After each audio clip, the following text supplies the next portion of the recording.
გამარჯობა, მე ეკო ვარ და დღეს თერჯოლის ისტორიულ წარსულში გამოგზაურებთ. დღეს მე ამ ანიმაციურ ფილმში ძველ ისტორიკოს ლეონტი მროვას მოვიხმობ. მოდით ერთად მოვუსმინოთ მას.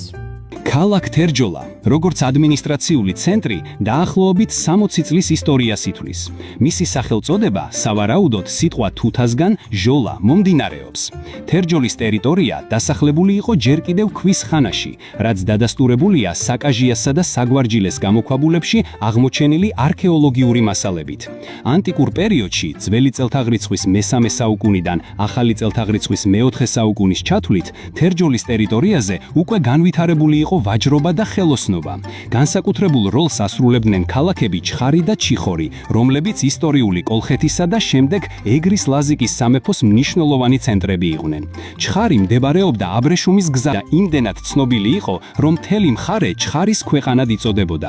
18 საუკუნეში ჩიხორში გაიმართა ბრძოლა მეფე გიორგი მერვესა და იმერეთის მეფე ბაგრატ მე-6-ს შორის, რომელიც ბაგრატის გამარჯვებით დასრულდა. მოგვიანებით მე-16 და მე-17 საუკუნეებში ლევან მეორე დადიანის მრავალრიცხოვანმა ლაშქრობებმა ჩხარსა და ჩიხორს მძიმე ზიანი მიაყენა. ქალაქები დაინგრა და მოსახლეობა შემცირდა. 18 საუკუნის 20-იან წლებში ქალაქები ნაწილობრივ აღდგა და კვლავ ითვლებოდა ქალაქებად. იმერეთს იმ პერიოდში ვახუშტი ბატონიშვილი ასე ახასიათებს: ნაყოფიერი მიწები, მრავალფეროვანი ხილი, ღვინო, პირუტყვი და მშრომელი, სტუმართმოყვარე მოსახლეობა. რუსეთის მიერ აღმოსავლეთ საქართველოს ანექსია ოფიციალურად შედგა 1801 წლის 12 სექტემბერს, ხოლო იმერეთი რუსეთმა დაიპყრო 1810 წელს. ამის შემდეგ იმერეთში რუსული ჯარები განლაგდნენ, რასაც მოჰყვა აჯანყებები და ეკონომიკური გაჭირვება.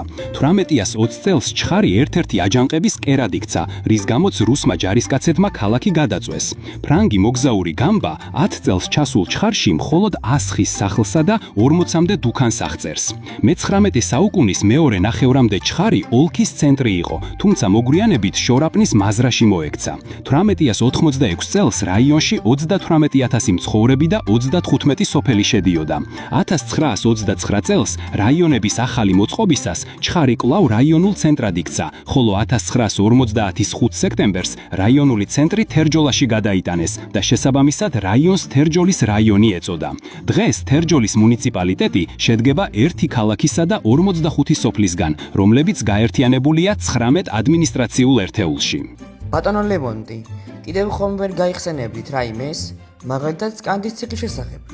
დიახ ერეკლე, სკანდის ციხის შესახებ გიამბობ. სკანდის ციხე იმერეთის მხარეში, თერჯოლის მუნიციპალიტეტის სოფელ სკანდეში მდებარეობს. ვარაუდობენ, რომ ის მე-4 საუკუნეში უნდა იყოს აგებული. ყველაზე ადრეული ცნობა ციხესიმაგრის შესახებ პროკოფი კესარიელს ეკუთვნის, რომელიც მე-5 საუკუნის ბოლოსა და მე-6 საუკუნის დასაწყისში ცხოვრობდა. სკანდეს ციხე ეგრისის სამეფოს ერთ-ერთ უმნიშვნელოვანესი ციხე იყო. მისი მნიშვნელობა მე-6 საუკუნეში განსაკუთრებით გაიზარდა. ის მნიშვნელოვანი სტრატეგიული ობიექტი იყო ბიზანტია-სპარსეთის ომის დროს.